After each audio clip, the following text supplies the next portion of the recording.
찬양으로 주님 앞에 영광을 돌릴 수 있도록 해주심을 감사드리고, 어려운 환경과 상황 속에서도 저희를 지켜주시는 주님, 언제나 주님 안에서 주님을 잃지 않는 저희들이 될 수 있도록 해주시고, 주님을 찬양하고 예배할 때 주님의 사랑을 느낄 수 있는 저희들이 될 수 있도록 하여주세요. 오직 주님만을 찬양하고 예배하기를 원합니다. 세상 속에 살아가지 않도록 저희의 길을 예비하시고 인도해 주신 하나님, 온전히 주님만을 바라보는 저희가 될 수 있도록 해주시고, 함께 자리하지 못하는 많은 분들이 있습니다. 그분들의 건강을 지켜주시고 주님의 사랑의 팔로 안아주시길 원합니다. 오늘도 주님의 전에 나와 마음을 다하여 예배드릴 때 주님 홀로 영광 받으시기를 원하옵고, 살아계신 예수님의 이름으로 기도드렸습니다.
시간 함께 찬양하는 기쁨을 느낄 수 있는 시간이 되어 너무 감사합니다.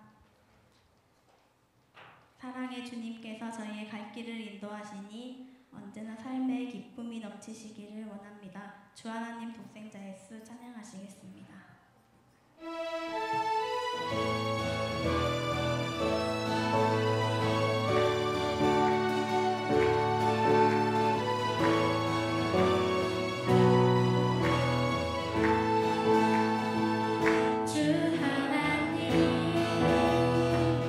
독생자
청년들이 예수의 꿈을 꾸기를, 한 손에 복음 들고 한 손에 사랑을 들고 나아가기를, 주 앞에 아름답게 쓰임받는 이 나라와 이 민족이 되기를 소원합니다. 민족의 가슴마다 찬양할 때 찬양의 가사가 우리의 마음에 전달이 되기를 원합니다.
그리스도에게 전하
신앙 고백하심으로 사여전도 헌신 예배를 하나님께 드리겠습니다. 전능하사 천지를 만드신 하나님 아버지를 내가 믿사오며 그 외아들 우리 주 예수 그리스도를 믿사오니 이는 성령으로 잉태하사 동정녀 마리아에게 나시고 본디오 빌라도에게 고난을 받으사 십자가에 못 박혀 죽으시고 장사한 지 사흘 만에 죽은 자 가운데서 다시 태어 하늘의 하나님 우편에 앉으자 저리로서 산 자와 죽은 자를 심판하러 오시리라. 성령을 믿사오며 거룩한 공회와 성도가 서로 교통하는 것과 죄를 사하여 주시는 것과 영원히 사는 것을 믿사옵나이다. 아멘. 찬양 335장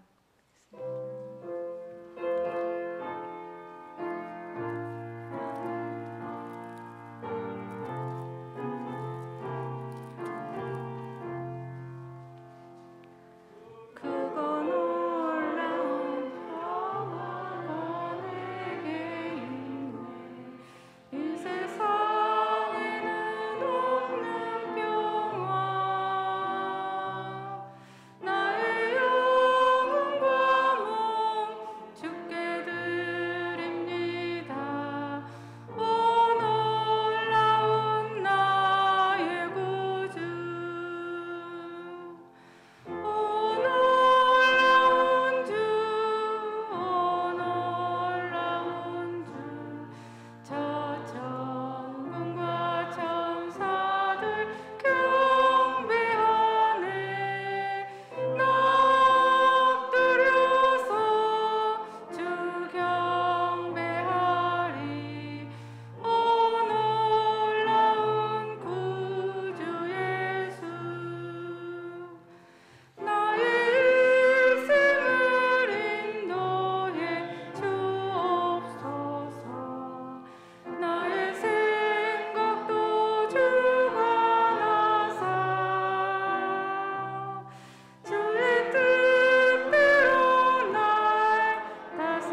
거룩하고 자비로우신 하나님 아버지, 우리를 향한 하나님의 크신 사랑과 자비하심에 감사와 찬양을 올려드립니다.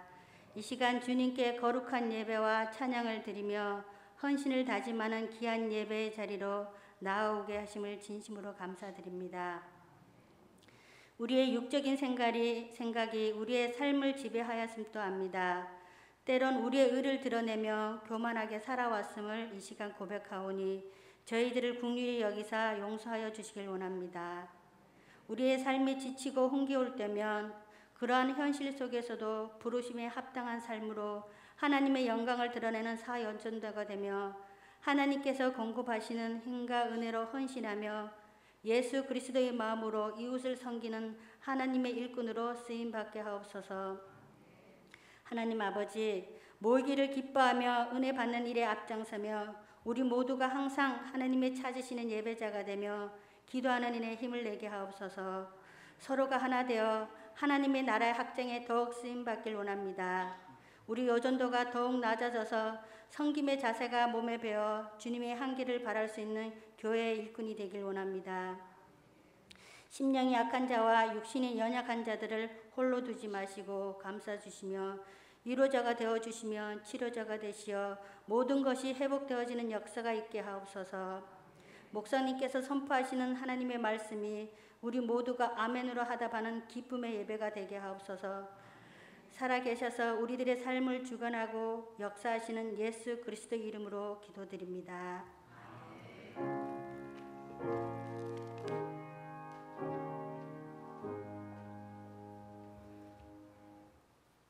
하나님 말씀은 시편 68편 19절 말씀입니다. 구약 849장 9페이지 68편 19절 말씀. 짧으니까 합독으로 2번 연속으로 합독하시겠습니다. 시작. 날마다 우리 짐을 지시는 주 곧 우리의 구원이신 하나님을 찬송할지로다. 셀라. 날마다 우리 짐을 지시는 주 곧 우리의 구원이신 하나님을 찬송할지로다. 셀라. 아멘. 이 시간은 사회전도 나오셔서 하나님께 찬양 드리겠습니다.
이 시간 말씀은 여태진 목사님 나오셔서 말씀 전하실 때 많은 은혜 받으시기 바랍니다.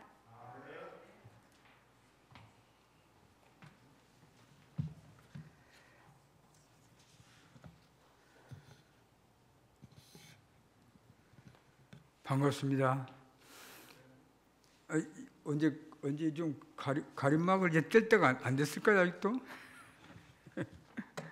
예, 제가 창밖의 남자인지 여러분들이 창밖에 계신지 모르겠네요. 참 반갑습니다.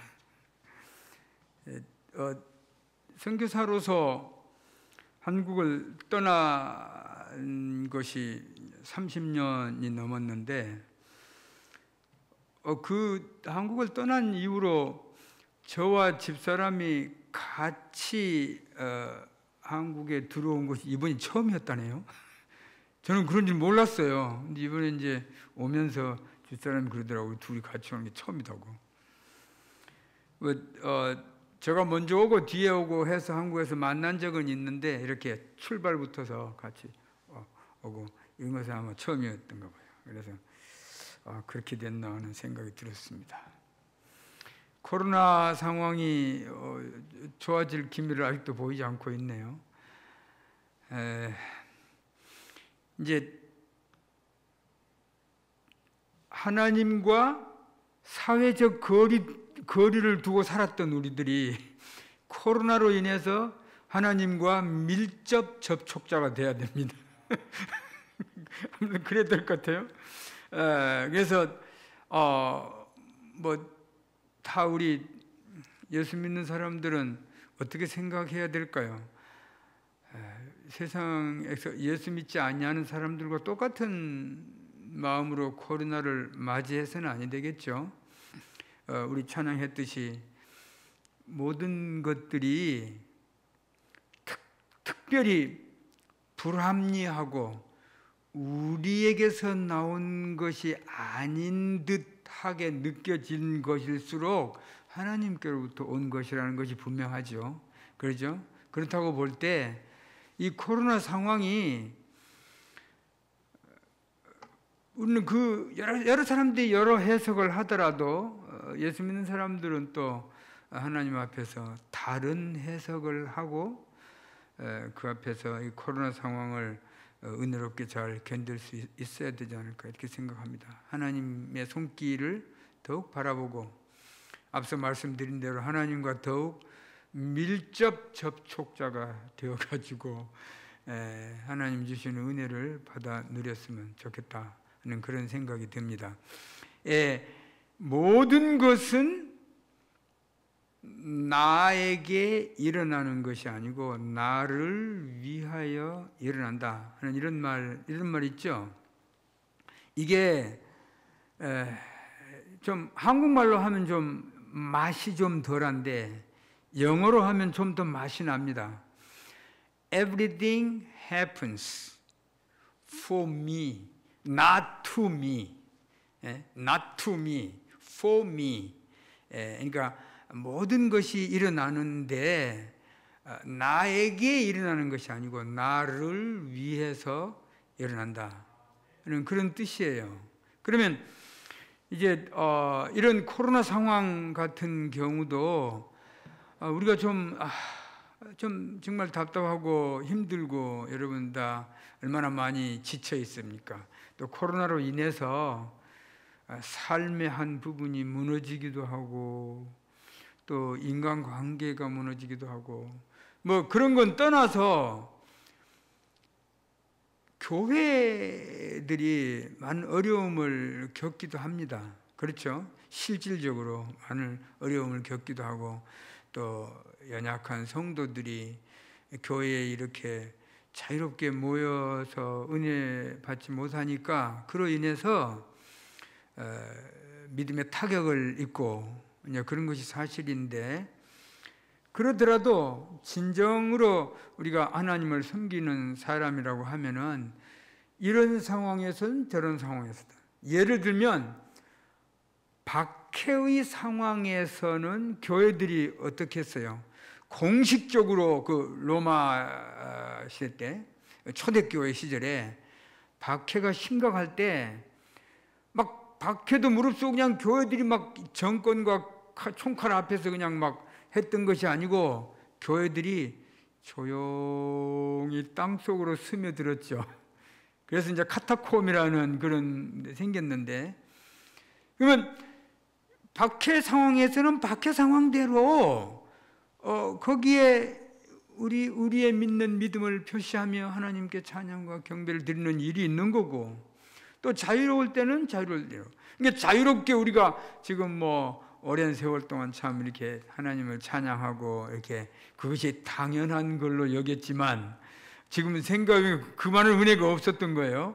코로나 상황을 겪고 보니까 코로나 상황에서 상황대로 또 교회가 해야 될, 교회가 교회의 태도가 전 같지는 않지만, 코로나 때문에도 그렇고 정부의 정책 때문에도 그렇고, 이건 뭐 우리 대한민국 정부의 정책뿐만 아니고 온 세계의 일이잖아요. 지금 팬데믹의 상황이기 때문에 온 세상이 이런 상황인데, 이런 상황에서 교회는 교회대로 박해 시대 때 이렇게 또 교회가 교회됨을 표시했듯이, 이런 때에도 우리가 이런 기회를 통해서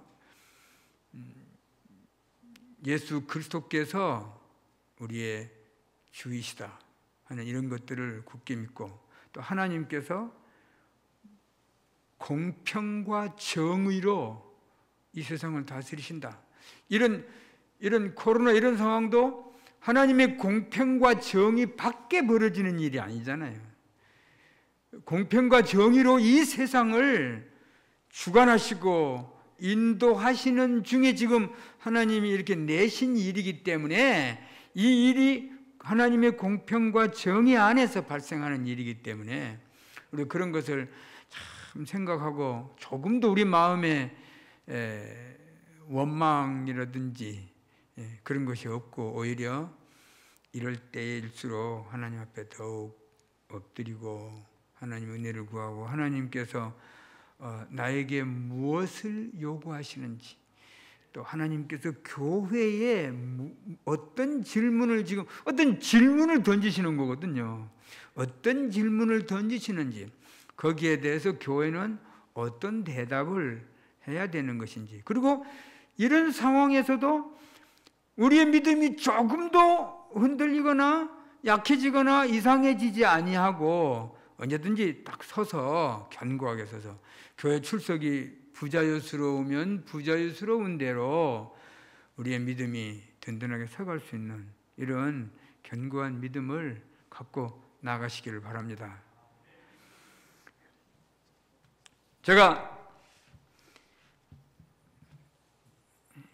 여러분들에게 이 아름답고 화창한 봄의 계절에 알맞는 선물 같은 시를 한 편을 소개하겠습니다.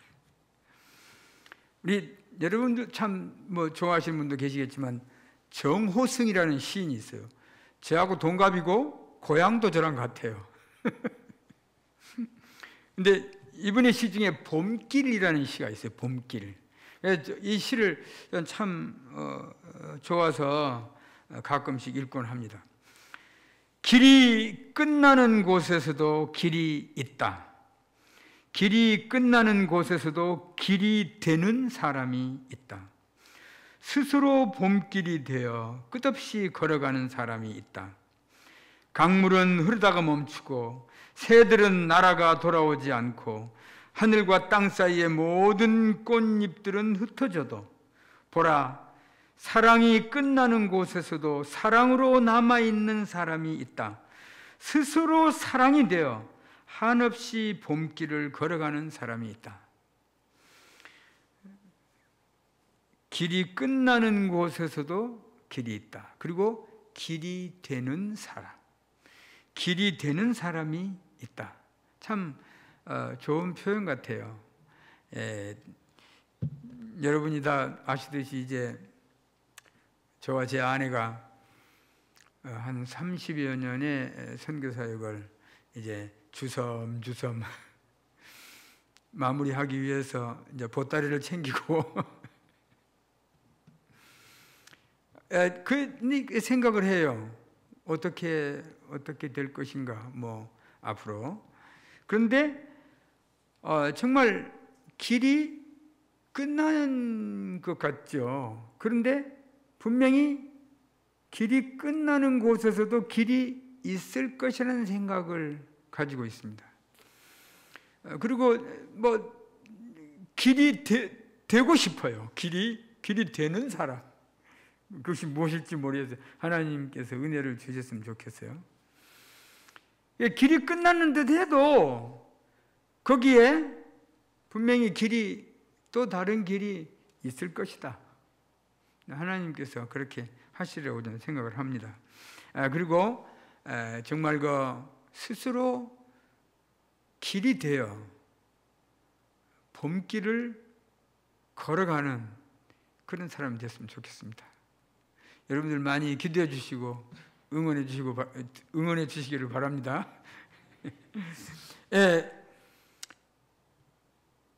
사여전도 여러분, 우리가 처음 만났을 때는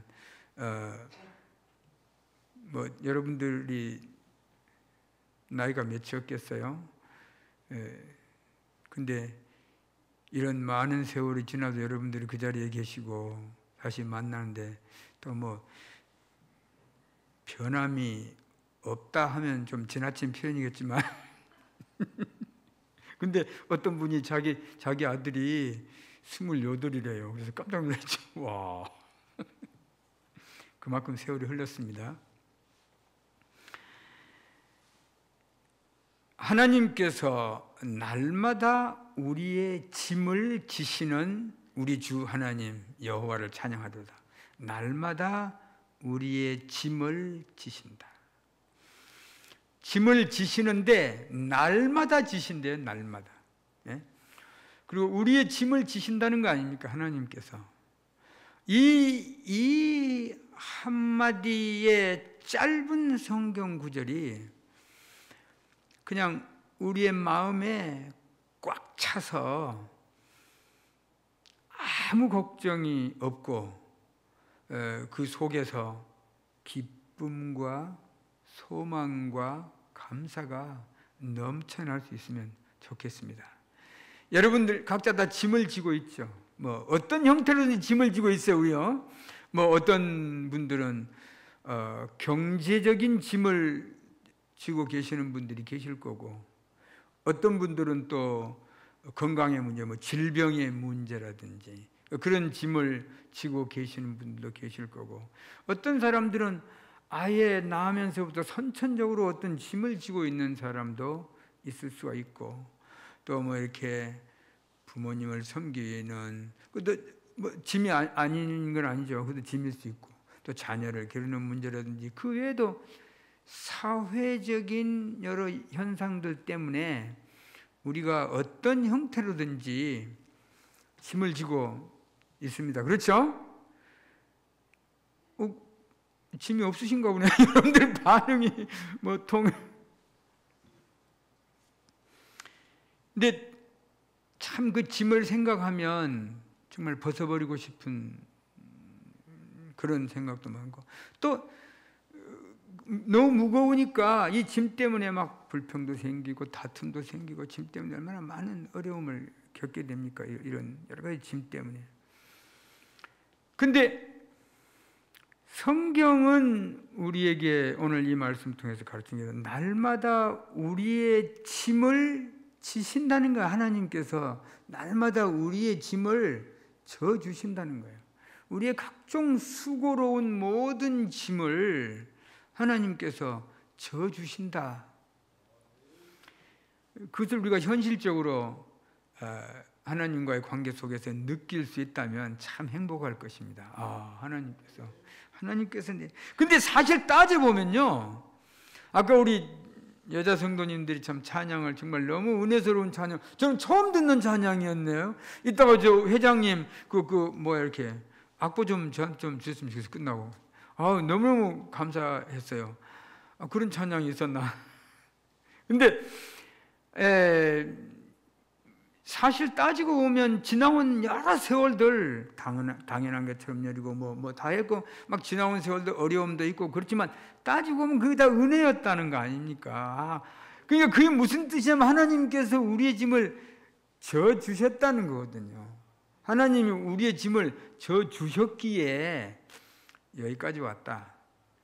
우리가 흔히 하는 말로 하나님의 은혜입니다. 아우 참, 주님의 은혜입니다. 그런 말들 많이 하는데 그 말은 다른 말로 말하면 하나님께서 나의 짐을 져 주셨다는 표현과 같은 뜻이죠.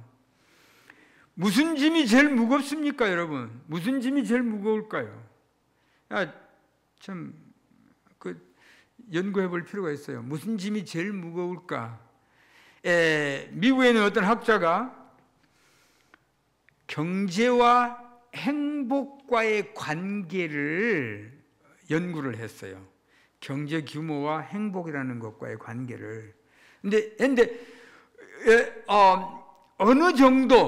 어느 정도는 경제력이 있어야 행복해진대요. 실제로 경제력이 있어야 행복해진대요. 근데 그게 어느 정도냐 하면은 1년의 수입이 1년의 수입이 7만 불. 1년의 수입이 7만 불이면 한 800만 원이나 될까요? 아니, 800만 원? 아니고 8천만 원? 8천만 원 합시다. 예. 그러니까 1년의 수입이 그런 정도 되는 사람까지는 경제의 규모가 행복을 끌어간대요. 행복을 끌어간대요. 근데 그 이상이 넘어버리면 경제와 행복이라는 것이 그 이전처럼 밀접하지 않답니다. 그러니까 아주 경제적으로 열악한 사람들은 돈이 있으면 그것이 굉장히 행복한 일이 되는데 어느 정도가 이제 넘어서면은 돈이라는 게 그렇게 큰 행복과 그렇게 크게 상관이 없다는 거예요. 또 딴 것이 더 필요하다는 거죠. 그런 연구 결과를 내놓았습니다. 근데 무슨 짐이 정말 우리에게 그렇게 무거운 것일까? 뭐 경제적인 짐이라든지 또 뭐 질병의 문제도 적지 않죠. 돈 많이 있으면 뭐해? 뭐 몸이 아프니까 그냥 어디 밖에 나가지도 못하고 다 누워 있어야 되고. 그러니까 뭐 그런 사람들에겐 돈이라는 게 아무 행복에 도움이 안 되는 거예요, 그렇죠? 예. 근데 그 질병의 문제도 짐일 수 있고, 경제의 문제도 짐일 수가 있고, 우리 사여전대 여러분들은 이제 제가 이제 대충 볼 때 자녀들의 이제 학교는 자녀들이 거의 다 끝났을 것 같고, 자녀들의 혼사가 남아 있을 것 같고, 자녀들이 자기들 앞가림을 어떻게 잘 해 나갈 것인가, 뭐 그런 것도 마음에 좀 걱정도 되고 그러시겠죠. 근데 정말 우리에게 무거운 짐이 있는 거예요. 벗어버릴 수 없는 그 무거운 짐, 그것은 무엇이냐면은 순간순간 예기치 않은 때에 불쑥 우리의 간담을 서늘하게 만들고 우리를 원인을 알 수 없는 그 불안과 그냥 그런 것을, 이런 것이 이게 뭐냐면 죄의 짐이라는 거예요. 죄의 짐. 이 죄의 짐이 수시로 우리의 영혼을 찌르거든요. 이렇게 예기치 않은 때에 팍 찔러와요. 그러면 무엇 때문인지는 모르는데 내 마음이 갑자기 불안해지고, 이 견딜 수 없는 불안감 속에서, 돈 많은 사람들은 안 그런 것 같으죠? 천만의 말씀이에요. 돈 많은 사람이고 돈 적은 사람이고 상관없어요. 경제 규모와 상관없이 죄가 찌르는 이 찌름은 모든 사람에게 예기치 않게 다가와요. 멀쩡한 사람들도 그냥 팍 이러면 그냥 두려워서 어쩔 줄을 몰라 하고 그냥 벌벌 떨게 되고, 예. 그러잖아요. 죄의 짐. 그런데 이 무거운 죄의 짐을 정말 하나님이 날마다 지시는 거예요. 우리의 이 무서운 죄의 짐을 하나님이 날마다 우리의 짐을 지시는 거예요. 그러지 아니하였더라면 우리는 벌써 멸망되었을 것입니다. 하지만 하나님의 은혜로 하나님께서 우리를 늘 우리의 짐을 지시고 우리의 짐을 지시고, 이스라엘 백성들이 애굽을 떠나서 광야를 행진하는데 날마다 먹는 양식을 하나님이 내려주시고 만나와 메추라기를 내려주시고, 또 필요할 때는 바위를 터뜨려서 물을 쏟으시고, 또 어떤 곳에서는 물이 써서 도무지 마실 수가 없고 물은 마셔야 하는데 그럴 땐 또 물을 또 달게도 하시고, 여러 구름 기둥과 불 기둥으로 이렇게 이스라엘 백성들을, 그러면 거기에 출애굽 이후에 이거 이제 모세 오경을 쭉 보면 여러분들 이스라엘 백성들이 얼마나 그 하루에도 골백 번도 더 하나님을 배반하고, 우리가 애굽에 있었더라면 고기가 우리 이빨 사이에 끼었을 텐데 여기서 우리는 줄여 죽는다고 생각을 하고, 하나님께서 날마다 먹이시는데도 불구하고 수박과 외가 그리웠고 애굽의 생활이 그리워서 하나님을 배반하기도 하고 불신앙을 드러내기도 하고 수없이 그래요. 그런데 그 광야 생활이 다 끝나도록 신기한 것은 하나님이 만나를 멈추신 적이 없어요.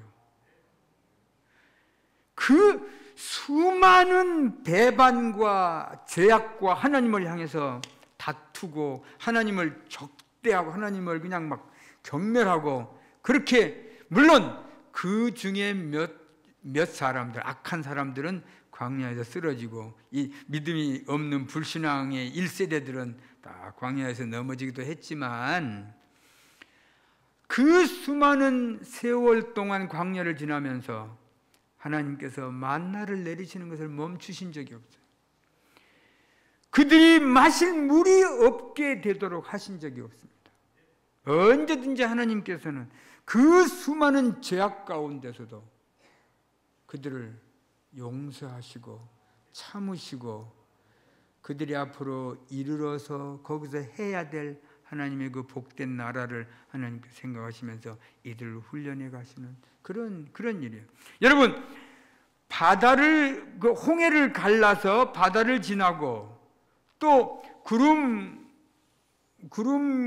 그 떼약볕 광야의 그 떼약볕 사막의 떼약볕에서 구름을 이렇게 해서 그들의 그 몸을 서늘하게 하시고 그들을 인도하시고 불기둥으로 구름기둥으로 빛을 비추시고 하나님이 친히 그 속에서 인도에 가신 일이 있는데, 바다를 건너고 구름 아래 있는 것을 성경은 세례라고 표시를 했습니다. 세례.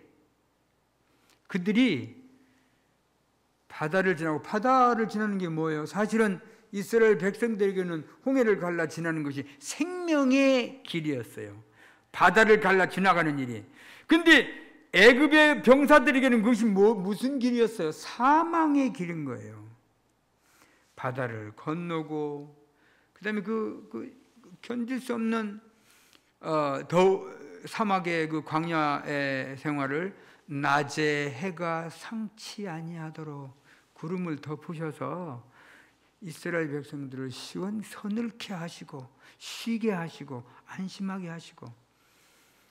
근데 이것을 갖다가 뭐라고 했다고요? 세례. 그러면 여러분들 세례를 받죠? 다 세례 받으신 대부분 다 세례 받으셨을 텐데, 여러분들이 받으신 세례가 이 의미가 있는 것입니다. 세례를 믿으세요. 누구에게서 세례를 받았느냐? 세례를 준 그 집여자가 누구냐? 그건 중요하지 않아요. 성삼위 이름 안으로 세례를 받았으면, 그 예를 들면 로마 예를 들면 천주교에서 세례를 받아도 우리 받아들이잖아요. 받아들이는 근거가 그거예요. 하나님의 은혜는 집례자에게 달려있지 않다 그 말이에요. 하나님이 하시는 일이란 말이죠. 그래서 그 우리가 받는 거예요. 그건요. 그러니까 여러분 지금 세례를 받으셨죠? 그러면은 이 세례를 통해서 우리가 느끼는 것은 하나님이 우리의 영혼을 얼마나 서늘하게 하시는가. 나의 세례로 인하여서 내 영혼이 시원함과 휴식과 서늘함과 새로운 리프레시, 새롭게 이렇게 신선하게 되는 그런 것들이 세례의 의미예요. 그런데 우리가 받은 이 교회를 통해서 받은 이 세례를 너무 등한히 하고 세례의 의미에 대해서 감사할 줄 모르고 세례가 주는 유익을 충만히 받아 누리지 못하면은 우리의 영혼이 늘 무서운 시달림 속에 살아갑니다. 무서운 시달림 속에. 여러분 혹시라도 죄의 찌름이 여러분의 영혼에 도달하면 얼른 여러분들은 세례를 생각하세요. 나는 세례를 받은 사람이다. 하나님이 내 영혼을 시원하게 해주시는 세례를 받은 사람이다 하고 세례의 유익에 얼른 숨으세요. 세례는 어떻게 받습니까? 내 모든 죄를 그리스도의 피가 씻으셨다. 먹보다도 더 검고 주홍같이 붉을지라도 어떤 죄가 얼마나 심각하면 먹보다 더 검은 죄가 있겠어요. 주홍같이 붉은 죄가 어떤 죄일까요? 우리가 상상할 수 있는 여러 죄악들이 있죠. 제가 일일이 열거하지 않더라도 죄악들이 이런 건 악독한 죄악이다. 이건 정말 용서받을 수 있을까 싶을 정도의 죄악이다. 그런 죄악들을 우리 상상할 수 있죠. 그리스도의 피는 모든 죄악을 씻으십니다. 그리고 그 씻으심 때문에 내가 세례를 받은 거 아니에요. 구원을 얻고 세례를 받았기 때문에 내가 받은 이 귀중한 세례의 유익이 이스라엘 백성들에게 홍해를 건너고 광야에서 구름으로 보호해 주시는 그런 서늘함과 시원함과 생명의 모든 것들이 세례 안에 있습니다. 이 세례가 얼마나 귀중한 것이냐, 얼마나 귀중하고 얼마나 보배롭고 얼마나 귀한 것인가. 그래서 이 귀중한 보배를 딴 데 두시지 아니하시고 교회 안에 두신 거예요. 교회 안에. 그래서 교회는 우리에게 있어서 정말 반석과 같은 곳이에요. 여기에서 샘물이 솟아나는 반석과 같은 곳입니다. 예수 그리스도를 반석이라고 그러죠. 예? 무슨 반석? 거기서 샘물이 솟아나는 반석. 광야에서 반석을 터뜨려서 물을 쏟아서 백성들에게 먹게 하신 것처럼 그리스도를 우리는 반석이라고 그래요. 그래서 그리스도를 영원한 반석이라고 해서 만세 반석이라고 합니다. 예수님의 대신 이름이 만세 반석이에요. 만세 반석. 만세 반석 대신 예수 그리스도의 이 땅의 몸이 교회예요. 이게 교회에서 흘러넘치는 각종 유익이 우리의 영혼을 다 적십니다. 들어가고 나오며 복을 얻고 그 생명이 든든해지고 하나님이 교회 안에 내리시는 그 유익은 우리가 짐작도 할 수 없어요. 날마다 우리의 짐을 지시는 하나님의 그 크신 사랑이 교회를 통해서 흘러 넘칩니다. 그래서 우리 온 성도들의 영혼을 시원하게 할 거예요. 이게 교회라는 곳입니다. 교회는 교회의 중요성과 교회의 유익에 대해서는 아무리 강조해도, 마치 그리스도가 우리의 구주심을 아무리 강조하고 아무리 자랑해도 다함이 없듯이, 교회가 얼마나 귀중하고 사랑스럽고 우리가 정말 온몸을 다 던져서 섬겨야 될 그런 귀한 곳인가 하는 것을 안다면은 정말 그런 성도들은 큰 은혜를 받고 교회로부터 실질적으로 교회 안에 하나님이 예비하신 모든 은혜를 여러분들 다 받으실 거예요. 그런 기대와 소망을 가지고 있으면.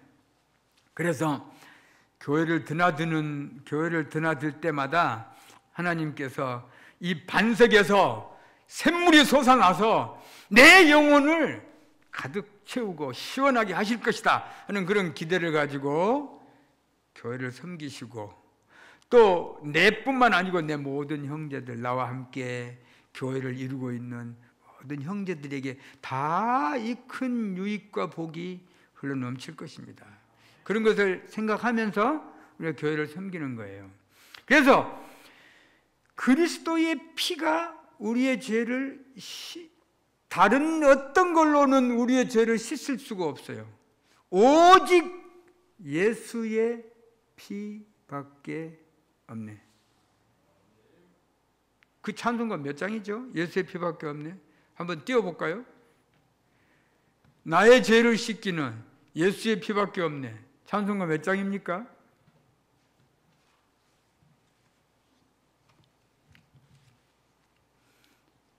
방송에 띄워줄 수 있어요?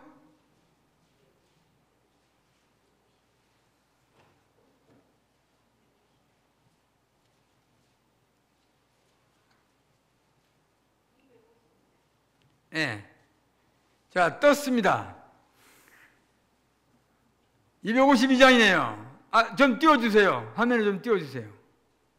띄워놓으세요. 예, 그대로 띄워놓으세요. 자, 제가 나의 죄를 씻기는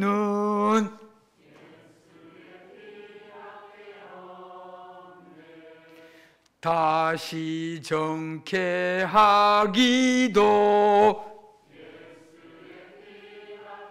다시 한번 합시다. 나의 죄를 씻기는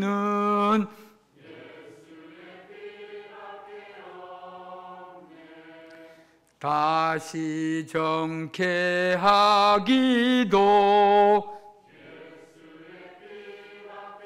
넘어갑니다.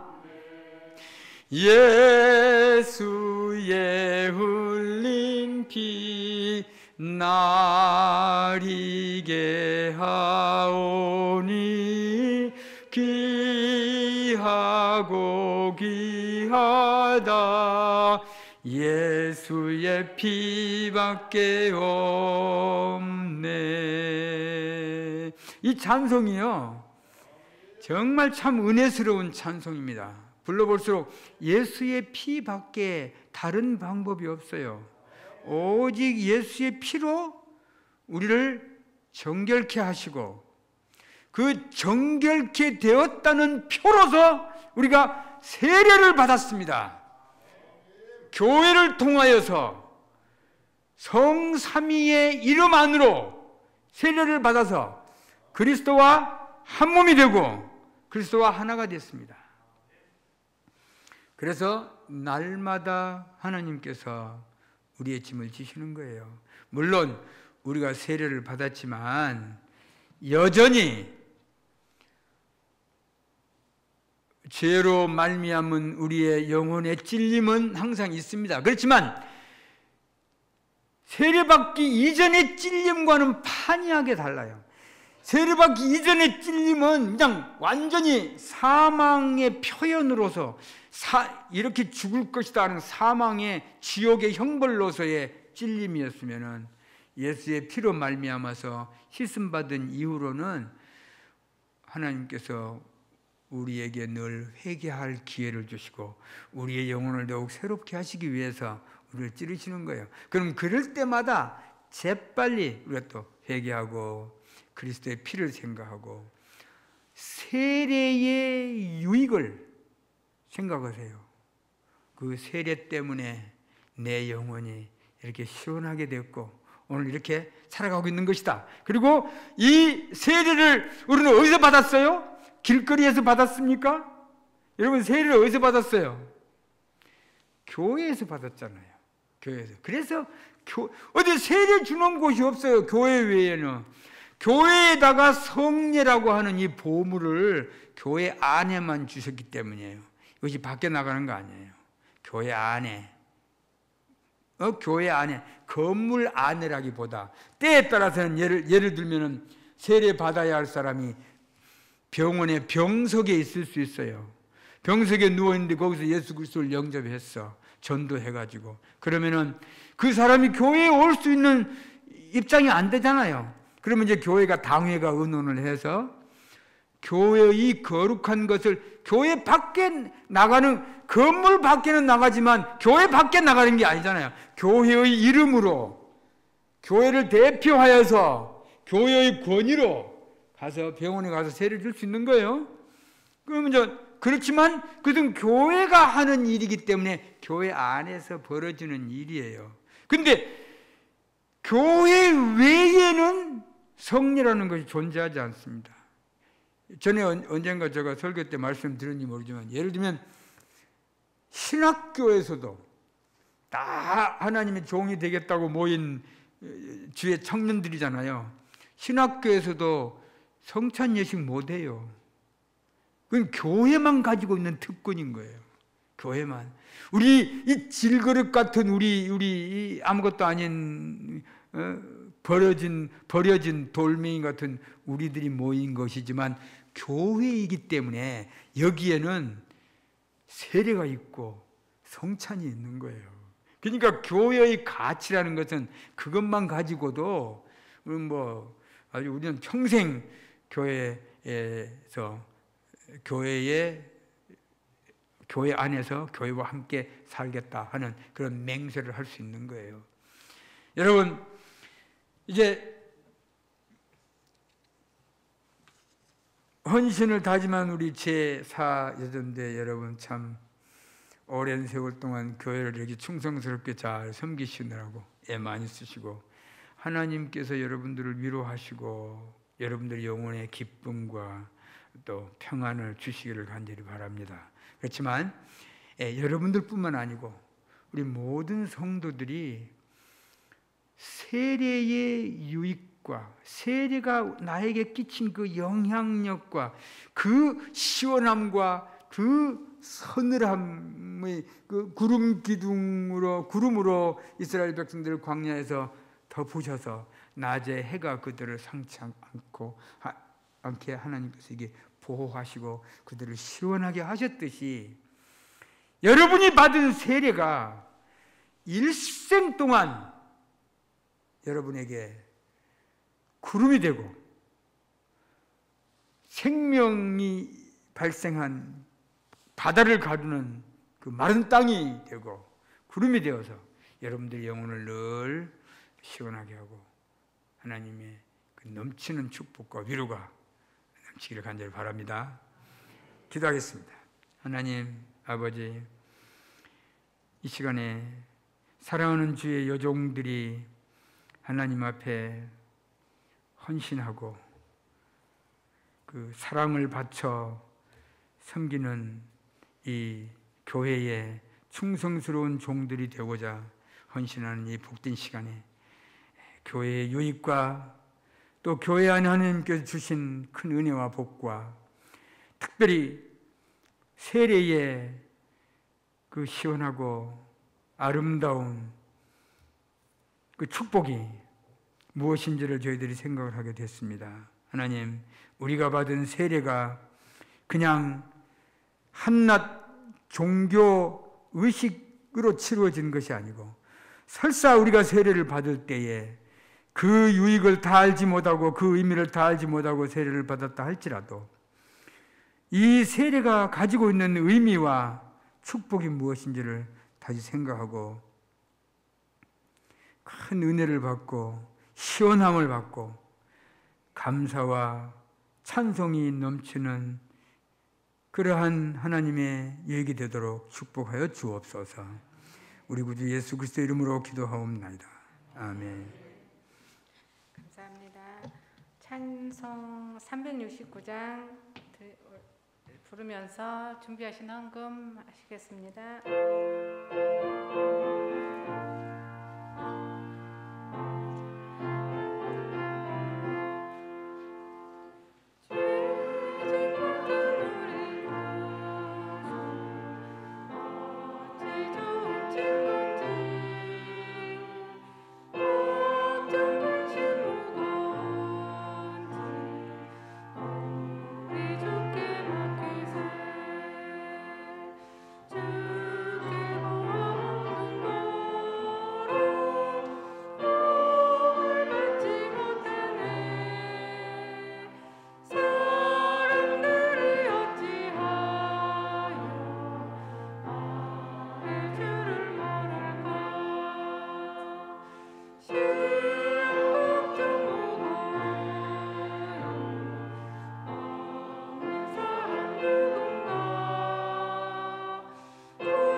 박노성 목사님 나오셔서 교회 소식과 헌금 기도해 주시겠습니다.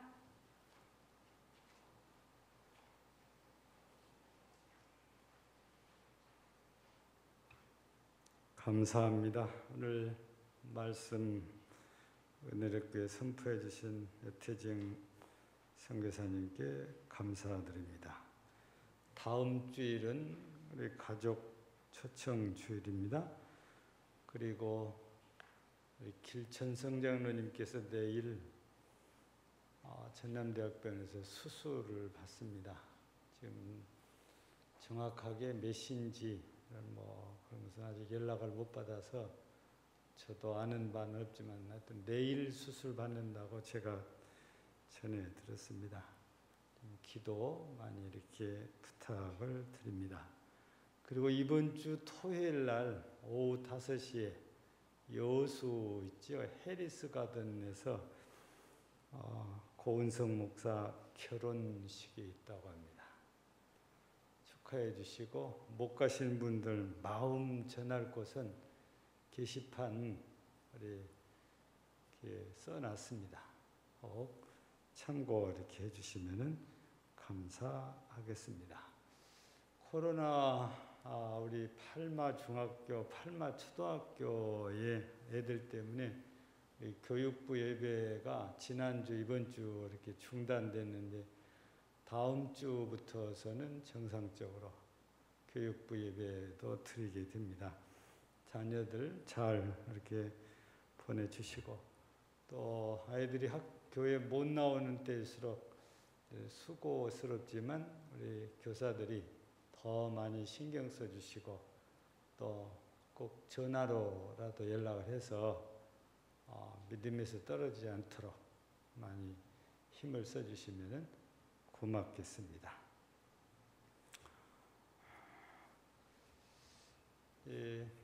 언제 또 소개할 기회가 별로 없을 것 같아요. 우리 여태정 선교사님은 이제 5월 중에 완전히 순천 시민이 될 수 있으리라 봐요.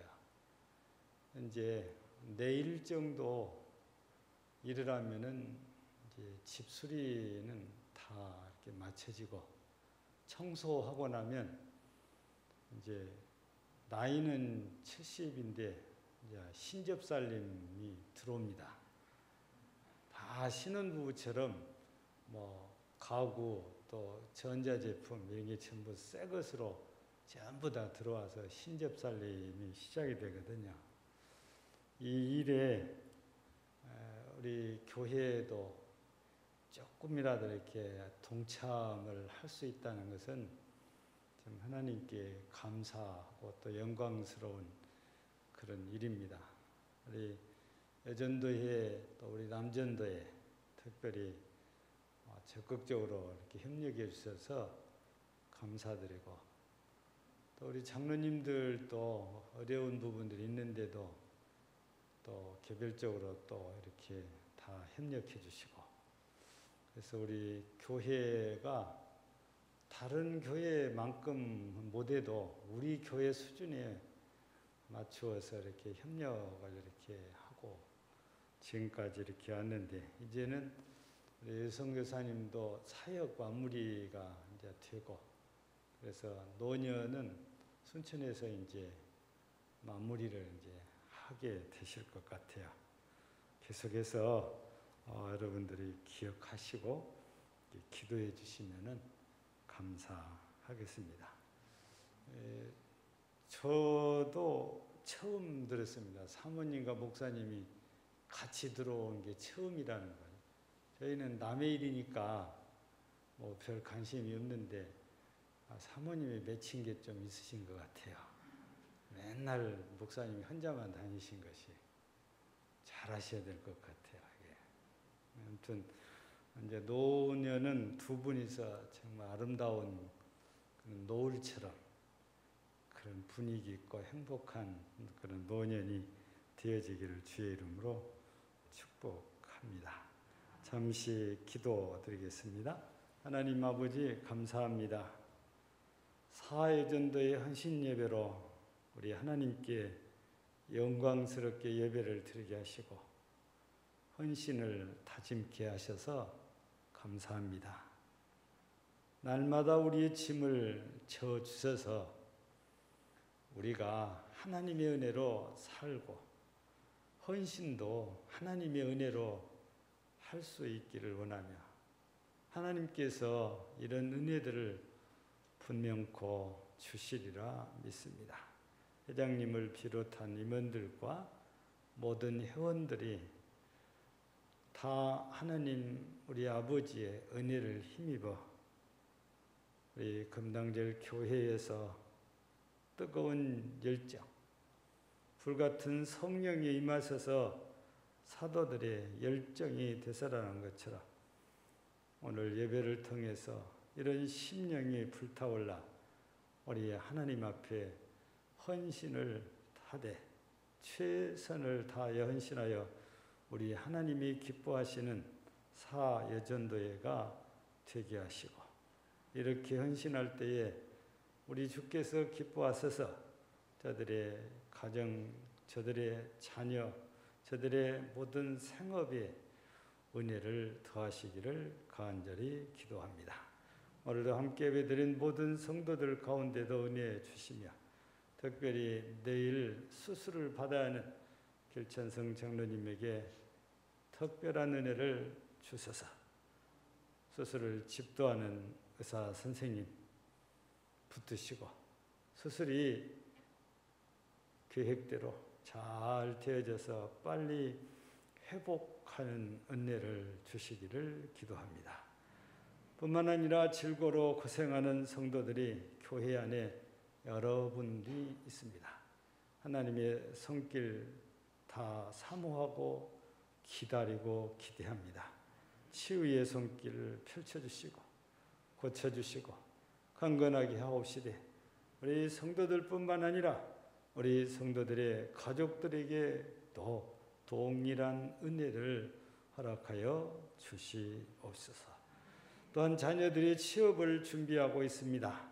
하나님께서 은혜 주셔서 믿음의 자녀로 영광이 되도록 소금과 빛이 되도록 길을 열으시고 꿈을 이루게 하여 주시옵소서. 코로나 영향으로 예배에 참여하지 못한 부득불한 성도들도 있습니다. 오고 싶고 참여하고 싶고 사모하지만 부득불 참여치 못하여 애타하는 우리 사랑하는 성도들에게도 은혜 주시고, 비록 현장이 아니고 영상을 통해서 예배를 동참해도 크게 성령이 역사하사 은혜를 베푸시기를 간절히 기도합니다. 이제 함께한 모든 분들 일일이 기억하시기를 모여 이제 사역을 마치고 한국에서 새롭게 정착을 해야 하는 우리 대성 성사님과 사모님 위에 하나님 은혜를 더하시고 영광을 받으시옵소서. 이 시간도 하나님께 예물을 드렸습니다. 주제원금 드리는 모든 손길들 한 주간에 은혜 주시고, 믿음으로 11점을 드리는 사랑하는 성도들 가정에 범사에 은혜 주시되 하늘의 보고를 열으시고 창고가 넘치도록 채워지는 은혜를 주시옵소서. 범사에 감사하여 예물을 드리는 이들에게도 범사의 은혜를 베푸시고 영광 받으시기를 간절히 기도합니다. 범사에 감사합니다. 치료하여 주셔서 감사합니다. 이런 믿음처럼 주께서 더욱 강건한 은혜로 함께 하시고 영광을 받으시옵시며, 물질로 선교에 동참하는 성도들, 그리고 또 건축 헌금을 들여서 동참하는 성도들, 금식하며 기도하는 성도들 모두 다 하나님께서 기억하시고 은혜의 장중 안에 품으시고 영광을 받으시옵소서. 또 우리 사회전들을 위해서 드려진 예물도 사회전들을 통해서 거룩한 일에 선하게 잘 쓰여지도록 역사하시고 영광을 받으시옵소서. 오직 우리 하나님의 은혜가 우리 금당 제일교회뿐 아니라 교회가 섬겨주고 있는 미자리 교회들과 기관들, 그리고 선교사와 선교지 위에 또 은혜를 베푸시고 특별히 대한민국 위에 은혜를 더하시기를 간절히 기도하며, 이제 이 코로나19 바이러스가 하루속히 소멸되고 일상으로 되돌아갈 수 있는 은혜 주시옵소서. 감사합니다. 축복합니다. 예수님 이름으로 기도하옵나이다. 아멘.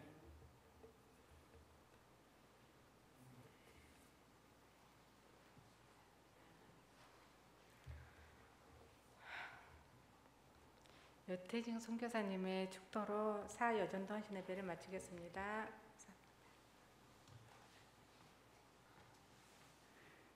이제는 우리 구주 예수 그리스도의 은혜와 하나님의 극진하신 사랑과 성령님의 역사하심과 교통하심이 주의 은혜를 받아 그리스도의 피로 씻음을 입고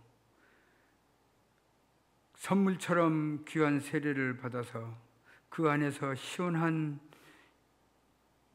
신앙생활과 그 맑은 영혼으로 살아가기를 원하는 주의 백성들과 교회 위에 이제로부터 영원토록 함께 하실지어다. 아멘.